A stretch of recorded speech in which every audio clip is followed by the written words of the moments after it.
What is up YouTube? Welcome to another video of Bravo Architects.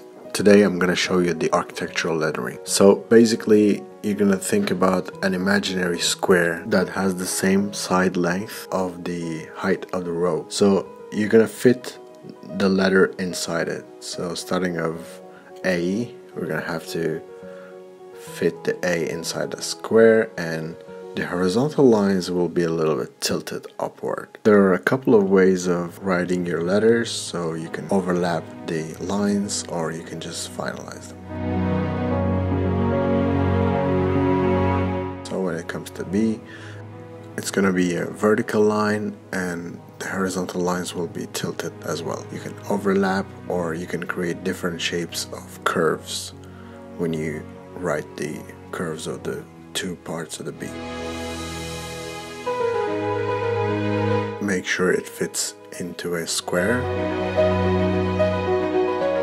Let's go ahead and try C. Try to fit the letter into the square, and you can have different endings of the C, and the pencil movements that you're supposed to do horizontally are always tilted upward. So basically D also has the same structure. You can differentiate it by changing the curves.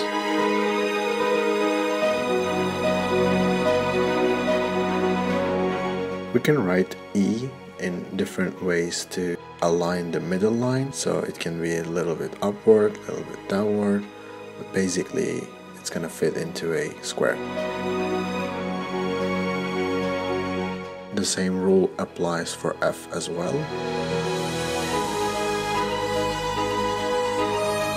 G is one of my favorite letters, so basically you're gonna start with a C and end up with an inverted L that has its horizontal line a little bit tilted as usual, and a straight vertical line.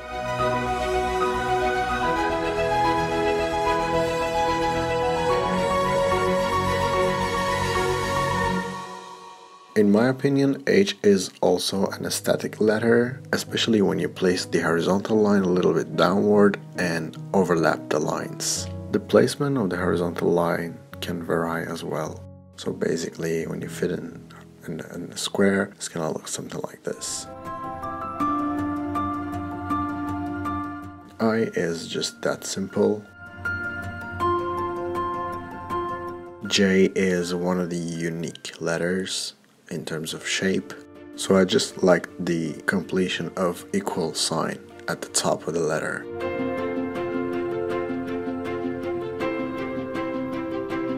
When drawing K, the beginning of lower ramp must be approximately on 1/3 of the upper ramp, so it also depends on how you perceive the letter K and how it comes, beautiful to your eyes. You can just differentiate it according to your writing language.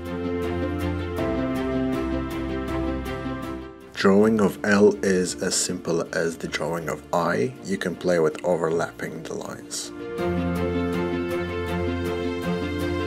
So basically how I write M is having two vertical lines and a kind of a tend in between them. I don't really go way too low, but you can of course modify M more like on your taste, and you can have straight lines, overlap them in either way, so it's a fun letter to play with.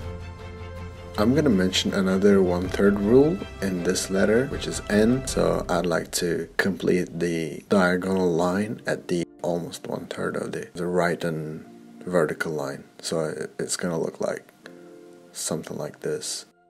You can as well overlap the lines, so with the rules of horizontal lines being tilted a little bit, O will look like a rotated egg, let's say. So P is one of the letters that has that curve, which allows us to differentiate very easily. Go with the tilted horizontal lines, and as long as it doesn't look like a D, you can just end it anywhere of the vertical line you want. For Q, we're gonna first draw an O and put the line either at the end of the lower right hand corner or all the way diagonally. So for R, we start with a P, and the replacement of the lower ramp would identify your R.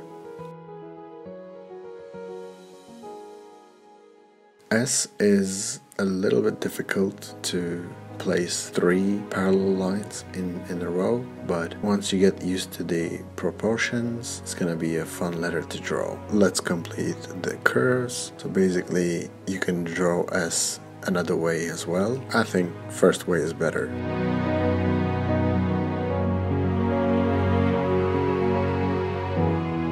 The letter T could not just be easier than this.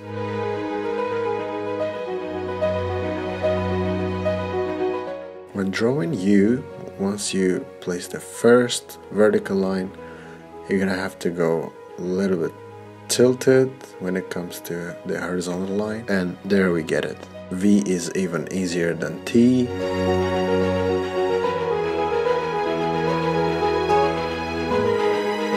And combination of 2 of them is W. In here as well, the angle and the overlapping lines would identify your language of writing a W.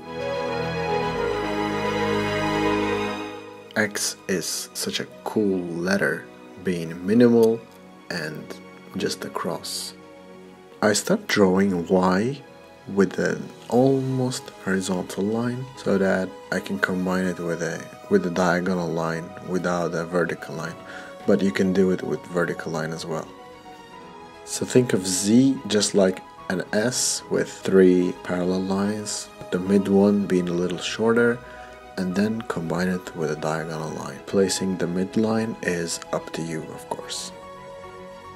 So practice makes it perfect, and you can improve your writing by working on this sentence that includes all the letters in the alphabet, which is quick brown fox jumps over the lazy dog. Once you try repeating this sentence and write it over and over again, eventually you're gonna settle down your own language of writing. But this is a type of writing that you might want to use on your presentation.